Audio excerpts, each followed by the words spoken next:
So what did I learn creating those comics all the way back in March 2019 and December 2019? What did I learn? What I learned was that I am not yet good enough, right? My thinking of comics, the way I think a comic should be made is very, very different to actually knowing how to make a comic, right? So when you think you know how to do something, you have no experience, you've got your like assumptions, your preconceived notions, your hypotheses. That's what you've got here.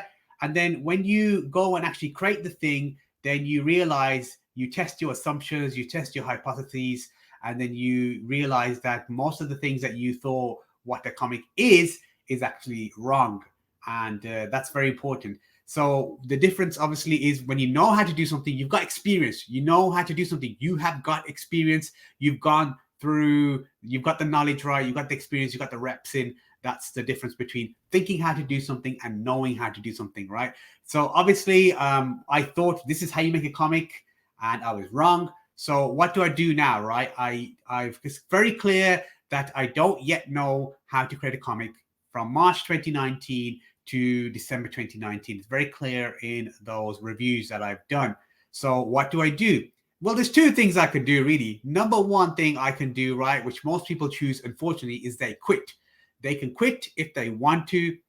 And unfortunately, most people choose this choice because you may feel that after the first attempt, the second attempt, the third attempt, it's not enough, right? It's like, I'm not destined to do this, or insert whatever you want to insert phrase in here.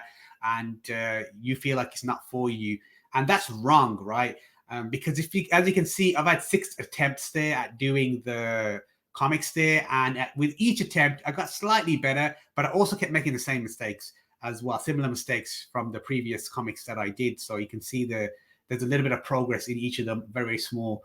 And I could easily have quit, right? But I didn't. I didn't want to quit because this thing that I'm doing right now, this comics that I'm creating, the path that I want to take is to create stories, right? I want to create stories. I want to have a really, really good attempt, like a proper attempt at creating my graphic novels, my story, my world, everything that I want to do, using the skills I have with DAZSTUDIO and then using the other skills that I'm going to gain as I go along this journey. That's what I want to do. So like most people, like I said, will quit, but I didn't quit, right? So that's what I want for you to do as well, is don't quit. Just because you fail at something, first attempt, second attempt, third attempt, they are exactly that. They are attempts. And with every attempt, you learn something new. So I don't want you to quit, right? I want you to carry on going. If this thing that you're pursuing is really important to you, don't quit, keep going, keep learning. That's very, very important.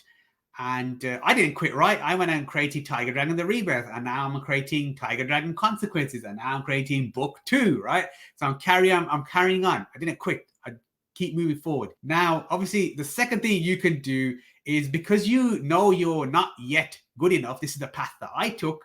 I said, okay, I've got to learn. Who am I going to learn from? I need to get better. It's quite obvious I don't know how to tell a comic book story in a graphic novel form. I was completely wrong with my assumptions, with my hypotheses and everything. So what am I going to do? I am going to get some books. That's what I'm going to do. I'm going to purchase some books from people who have already walked the path that I want to walk. What do I mean by this? It's going to learn from people who have already done the thing you want to do. They've already made the mistakes. They've already got the knowledge. They've already got the experience. Why do I have to go and make the same mistakes when I can go learn from somebody else and skip those steps, right? I can skip those steps, and instead of starting from step 1, I'm starting on step 10 because I'm learning from somebody who's already going to tell me like, hey, this is what you do. Step 1, 2, 3, 4, 5, 6, 7, 8, 9, and then 10. I'm starting from 10 instead of starting from step 1, right? And then keep making mistakes from there. And basically you're skipping ahead. That's just the smart way of doing things. So let me share with you some of the first 5 books that I purchased from January 2020 to I think it's March 2020. These are the first 5 books. Let me share that with you right now. First book is this one here, Understanding Comics here by Scott McCloud here. So I really like this book here. This is Understanding Comics. So why Understanding Comics? Because you need to understand something in order to build the foundation, okay? To build the foundation, you've got to understand what a comic is, right? And I know some people are probably watching this video thinking like, I already know what a comic is. Do you really? Do you actually know what a comic is, right? And this person here, Scott McCloud, will will give you the knowledge to understand what exactly a comic is, where it comes from, and how it's like created, and what goes into creating a comic, right? This is very, very important. You got to build that foundation, right? So once you've built the foundation, what do you do next? You go and make the thing, right? You go make comics. And again, Scott McCloud here can help you with that. So this is the second book that I purchased here on my learning journey from January 2020 to March 2020. These are the 5 books. I'm going to show you the other books as well. Don't worry about that. So this book here teaches you how to make comics. What is a panel? How do panels work? What types of panels are there? How do you tell a story, right? What's the purpose of moving the camera angle around? What's the importance of the postures and their facial expressions in storytelling? So it's very, very important when you are going through this book here. He teaches you all of this cool stuff. Now, one of the cool things in this comic Scott McCloud does is he talks about a person called Will Eisner. Now, if you've never heard of comics before, you may have heard of the Eisner Award. Yes, that is this very same person, right? So Will Eisner is the Eisner Award is named after him, right? There's a reason why the award, Eisner Award for comics, is named after him. This is a very, very important person, very influential person in the comic book kind of like world, right? And he mentions Will Eisner's work a lot in this book, Scott McCloud. So I thought, hey, let me go and learn from the guy that this guy keeps mentioning in the books. He keeps mentioning him all the time. It's in the bibliography. So in every book you have, there's a bibliography. Very underrated bibliographies are. You go through there. What I normally do is I go through the bibliography and look for the books in there. And I'm like, okay, this sounds interesting. I'm going to go and order this book. I'm going to order this book from the bibliography because it's going to help me to get better at my craft. So that's what I did there. So just to show you, we got this one here, Will Eisner Comics, Sequential and Sequential Art book here. So this one goes again into the basics of comics and sequential art. What is it? How is it formed? How does it work? And there's a lot of great examples here from Will Eisner's work, and his artwork is absolutely amazing. His storytelling is awesome as well, even though it's like really, really old storytelling, right? In terms of like the artwork is very old in terms of it's not like colored or anything like that. But the storytelling is amazing, right? Even the few panels he shows in here, it's very interesting, keeps you going. So I really like this here. Definitely recommend this. Now, obviously, I'm not creating comics. I'm creating graphic novels. So I needed this book here from Will Eisner, Graphic Storytelling and Visual Narrative. So that's what I needed here. And again, some excellent examples in this book by Will Eisner to help you get better at your craft, to get better at telling stories. So I really like this one as well. And then finally, the problem with DAZSTUDIO when you're creating comics, what is a big, big problem? More than anything else is the poses, is the expressions. Posing is very bad. It's very robotic, very stiff, very stale inside DAZSTUDIO, and you want to make it more organic, all right? So this is another form, another level in your tool belt, another level in your training, so to speak, with DAZSTUDIO.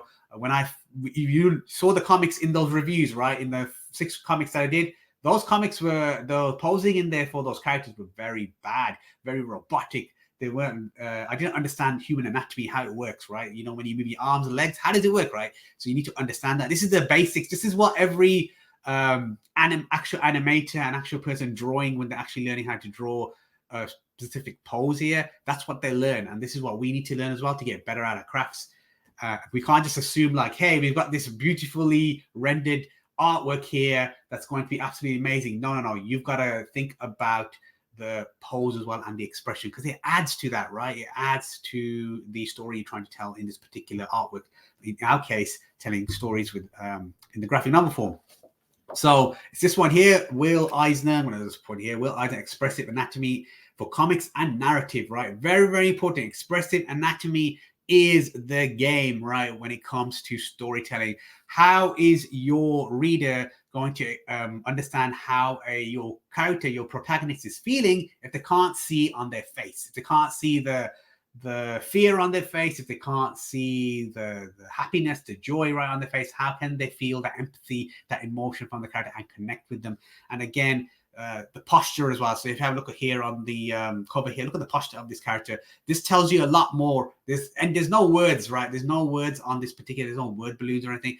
But on this particular book here, you can see the front cover, what this person is all about. He's very angry, and he's obviously done some sort of like a punch here or something on somebody, hit somebody, and you can tell from the posture here the way he's feeling, right, and how he feels, and the body posture tells you everything, right? So that's very, very important when it comes to telling your story. So those are the 5 books I recommend if you're going to start off, right? You want to actually pursue your career in comics and get really, really good in graphic novel storytelling.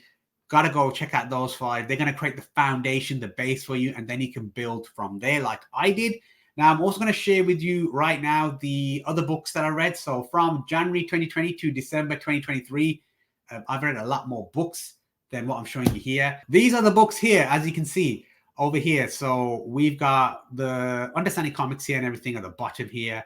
Over here, Understanding Comics here. And then we've got all these other ones here, right? Essential Guide to Comic Book Lettering. Very important. Okay, very underrated. As you can see, I made a lot of mistakes in the placement of word balloons in the particular comics that I was doing. Like, who reads it? Who says the dialogue first? Where does it need to go? The person who's saying the dialogue first that you want in your story needs to go on the top left, right? So this will inform you about that. That's very, very good. Insider's Guide to Creating Comics here. This is really good as well. It gives you more context as well. Writing comics as well, good context. Words for pictures. This is as well, adds to that. Writing comic book scripts, very important. So if you want to be a bit more, shall we say, professional, and everybody likes to write the comic book scripts, I don't like to do that. I have my own way of writing my scripts. So I don't write the scripts like put it into Word and then actually lay out like a proper script would look like. I don't do that. I do it in a different way that works for me, and I'm happy with that, right? But if you want to see what a comic book script looks like, then yeah, these 2 are going to help you here. Complete Guide to Self-Publishing Comics, which is what I'm doing and you're going to be doing, right? You're going to self-publish your own, which means you're going to find a printer that's going to print your comics, and you're going to print them out yourself, and then you're going to ship them right yourself. That's what you're going to be doing. So important for that. Writing for comics and graphic novels from Peter David. So that's a good one as well. The DC Comics Guide to Writing Comics from Denny O'Neil, the legend himself, Denny O'Neil, right? He basically, the Batman run, that very, very long Batman run, Denny O'Neil was in charge of that, right? The whole long Batman run. So the story of Bane, when Bane was introduced, there's so many stories about Batman. I can't even like remember all of them, but yeah, he was the main guy. He was the helm Batman, right? So whenever a Batman book was coming out, he made sure that that was top quality, and he made sure that it made sense in terms of the story, and that he was like, Batman was this very protected character in terms of like, they wouldn't let anybody just have Batman, right? He was like, no, Batman doesn't do this. Batman does this. Batman does this. So he's very, very great in terms of editing and in terms of making sure that the story makes sense. So you learn a lot from him. Then you got the DC's Comic Guide to Creative Comics by Carl Potts. So you learn a lot more in the DC method of how you're doing things. This is very important, right? To understand the different methods that then you can take. You can choose, right? You can be like, okay, I've got this method here from this creator. I've got this method here from this creator. And I'm going to choose this one here because I like this method. Cool. That's fine, right? That's the whole point of reading things and learning more, is you find something, you're like, hey, I can add that to my method of writing. I can add this here that I didn't think about here, which is going to in turn make your stories better. These ones here, comics creators on Spider-Man, comics creators on Fantastic Four, comics creators on X-Men. This is obviously all Marvel books here. So these books talk to the creators that worked on those specific IPs, X-Men, Fantastic Four, and Spider-Man. And we all know those 3 particular franchises, X-Men, Fantastic Four, and Spider-Man, very, very big, right? So you learn a lot from those writers as well. So that's why I got those books as well. Then we got writers on comics, scripting, and scripting 1 and scripting 2. So those are basically writers talking about scripting. How do they script their stories? And particularly related towards Marvel comics, that is. So it's very interesting as well. And then you've got the artists on comics. I believe there's 2 of those books, artists on comics. So this is this perspective in this book about comics, about artists' perspective on comics. So what this is basically is you're learning about how artists think about writing, taking that script form, taking that writing that's on a piece of paper and then turning something visual. It's how do they do that, right? How do they make it interesting for the reader so they keep their attention? Because sometimes when people write scripts, right, even when I write my scripts, they are a bit long-winded, and I'm thinking like, no, let me cut out that. All this panel needs to show is this character saying this and looking like this, and that's all we need to do. This extra like 10 lines for what's happening in this particular page. It actually comes down to something like 3 panels, right? So that's what that is. You're starting to think like an artist. How can I take this written form and put it into a visual form? That's what you're learning from this book here. And then we've got Abel and Madden here. You see I've got both their books here, Mastering Comics and Drawing Words and Writing Pictures. So most of these 2 books here, Mastering Comics and Drawing Words and Writing Pictures, is focused on like artists. So like the way you're actually creating panels. So you are physically getting a pen and paper and you're drawing on it and you're drawing the panels. So that's a bit of the old school method that's inside there, but it gives you insights.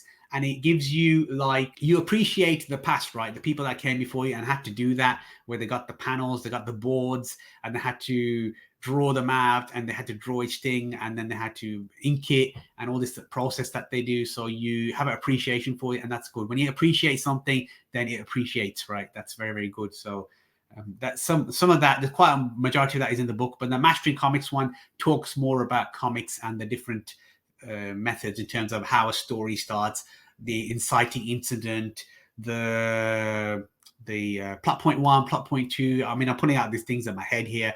And then you've got the climax, and then you've got the resolution. So it's like basic storytelling, and it goes through, this is how it works, and this is how you kind of like move it forward. And then it also talks about, in these 2 books here very quickly, is the coloring, right? How color affects your story, how dialogue as well. So all these books will help you to get better. Now, I'm not saying you need to read all these books, but the more books you read, guess what? The better you get, the more and deeper understanding you have, and the better you get at your craft. And that's what it's all about in the end. Obviously, I learned a lot going through that process. I learned my weaknesses. Very important to address your weaknesses. A lot of people don't want to address their weaknesses. I'm always looking to address my weaknesses because that's how you get better. I don't look at it to get better at my strengths because I already know what my strengths are. There's no point in me getting better at those. I need to get better at my weaknesses, and that's where I'm going to make the most progress. And remember, progress is all that matters. You don't have to make a lot of progress in terms of jumping from one point to another in terms of your progress. You just need to make progress every single day, a little bit, right? 1% progress every single day. That's all you have to do, right? 1% progress. That's very little. 1% progress could be like, okay, today I wrote the first page of my story. Tomorrow I'm going to go through that story and I'm going to make it better. All right. And that's 1% progress. And you're going to find a way to make it better. You're going to write that story, the first page of your story, like I did last night, right? I wrote a story about a particular character I was going to write about. That's going to be one of the main villains in my story. I wrote it, and today I went through it, and I was like, okay, no, I'm going to change this about this character, this about this character, this is wrong, their backstory is wrong here, this needs to be changed, and you'll find that's 1% progress, right? That's what the difference is there. And that opened me to learning more, right? It was like, okay, I'm not good enough yet. Cool. Who do I need to learn from to get better? Let me go and find those people. Let me go and learn. Let me go and put that learning into use by creating the stories, by failing, by learning from my failures, by getting better, by creating the next story, getting better, create the next story, getting better. That's how it works, right? That's what progress is. You keep moving forward like that. So that's my journey so far. That's where I've gotten so far. You've seen all the first 6 comics I made, how bad they really were, and they were bad. And like I said, I leave them there on my website. You can go look at them whenever you want to. And the reason why I leave them there, to show you progress, right? To show you I started from 0, and now I'm not at 0 anymore. I'm slightly higher than 0, right? Not like super high, but slightly higher, like a little bit higher. And because there's so much more room to grow. And I'm looking forward to continuing creating stories with the skills I have, and then learning and continuing as well. So that's what I learned. I hope you found this enjoyable, this video here, and the previous 6 videos that I created. Put a lot of work into it. I got so many notes in front of me that I had to do to write all that, go through each individual panel and analyze the heck out of it and see wow, these panels are absolutely horrendous and what's wrong with it, and try to improve it as well. Putting some thought behind the story and be like, this story is rubbish. This is how I would improve it now, because I've got a certain set of skills that I can use now to do that. So I hope you found that helpful. If you like this video, give it a like. Don't forget to leave a comment down below. Don't forget to subscribe and hit that notification bell as well, so you don't miss out any more cool videos that are going to help you with this. And until the next video, always be learning.